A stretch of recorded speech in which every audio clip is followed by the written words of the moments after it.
up, everyone? Time for the high school weekend wrap-up in high school football, of course. Tom Markowski, I'm Lauren Plant, and week 6 now is in the books. And I want to go and give props a little bit to Tom here because, you know, we do a preview every week as well. And if you remember. Yeah, I know, exactly. That's why I'm going to remind you. And this is a good thing. If you watch the preview, Tom called Hudsonville beating East Kentwood. Okay. 22-13 was the final in that one. Well, Hudsonville's, they're kind of on their way up, and East Kentwood's kind of on their way down. Yeah. You look at what teams do in the previous weeks, and you know, for instance, this is off the center of things, but you look at Walled Lake Western, for example. I mean, they were playing great the early part of the season. Sure. Last couple weeks, they've been skinning their teeth on. Kind of look like Michigan State, right? A little bit like that. Yeah. Good call. Good comparison. There you go. Thank you. I come up with it. Good call on Allen Park over Trenton. That was 23-13. You wondered about Allen Park because they hadn't played the two big boys yet, being Wyandotte and Allen Park. So. About Trenton.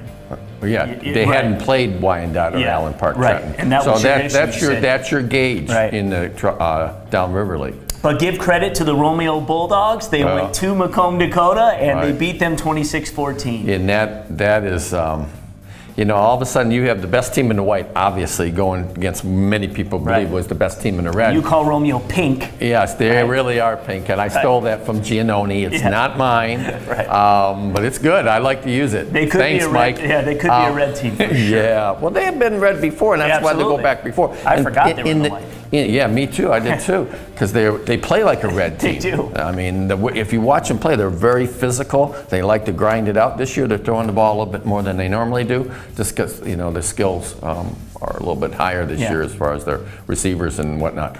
But now you have the best team in the white beating maybe the best team in the red. I mean, if Dakota isn't the best team in the red, people in Mott are saying, we beat Dakota. We understand that, but Mott lost to Chippewa, Chippewa lost to Dakota, so you got that triangle going around there. You really don't know who the best team in the red is. But I guess my point is, Romeo might be the best team in the MAC, period.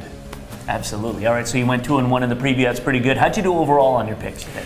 I haven't totaled them up. Okay. Right, that's all right. I do that we online. Do this Monday morning, so. I do that online, so you know, I think the week before I was 7-3. And let's see, I did get Northville right. That was my game of the week.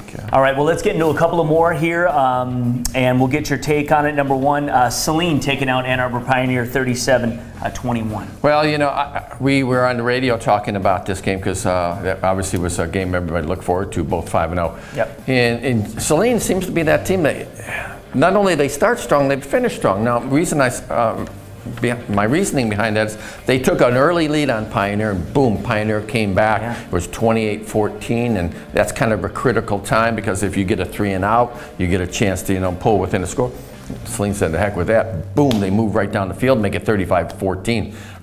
Saline is really playing well. I do have them number 2 right now behind King, and you know, the Division I is really up for grabs. You look at Catholic Central, we're talking about Dakota, even Romeo. Yeah, well, here's what I was going to say. So they're 6-0 now. They've got Monroe, then Ypsi, then an Ontario team. So you like them to be undefeated through the rest of the season? Well, it's funny. Yes, I do. This week will be a tough game, Monroe, but Monroe's kind of not played really well. Same like East Kentwood. They've been kind of falling like that. So this is, Ypsilanti won't give much of a test. Yeah. And then Ontario games are new to me. They must have just scheduled that. Yeah, exactly. So the projections now see them in a bottom region with like Plymouth, Belleville, and Pioneer. And then if they get through that, which we expect them to. You're getting that from snooze to you. Yeah, exactly. But I like talking about it. No, it's good. Because Saline's in that area. Right. Where do you throw them? Right. Yeah. And then if they get through that, the other side of their region would be either Canton, CC, or Northville. Is where they have it projected. The only, right now. And no offense, I think the only one that has a chance out of the teams you just mentioned there was Catholic Central.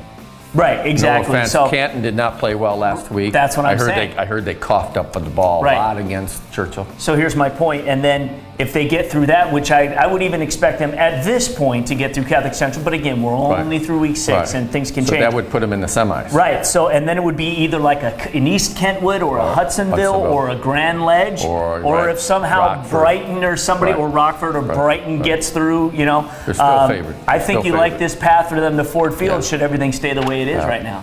Sometimes it's easier to go through that way, but I'm not sure it's that much easier if you went the other way, meaning you go through Dakota, Romeo, Clarkston and the That's rest out that way. tougher in my mind. Yeah. Cass Tech, that's tougher in my mind. Yeah, Cass Tech than is. this side of the bracket. So Cass Tech's playing very well, despite that loss to King. well, perfect segue. So we're going to go Cass Tech, East English Village. They take them out 33-8. A real statement win for them. Yeah, I think so. Considering how close the game was with Detroit King, of which they could have won. I saw the East English King game, and I thought, for what it's worth, I thought East English outplayed King in the second half. Granted, they lost 20-15, but they really didn't take advantage of some of the opportunities, field position-wise, to capitalize there. So for then Cass Tech to come back and smash East English like the way they did, it was 26-0. So that final score to me is like, so what, they scored 8? Right, exactly. Meaningless 8 points by East English, by the way.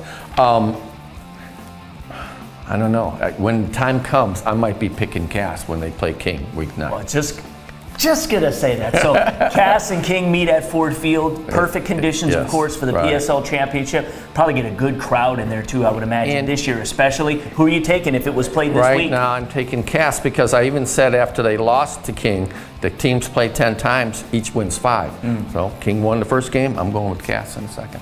All right, that's the weekend wrap. We'll see you for the preview in a couple of days.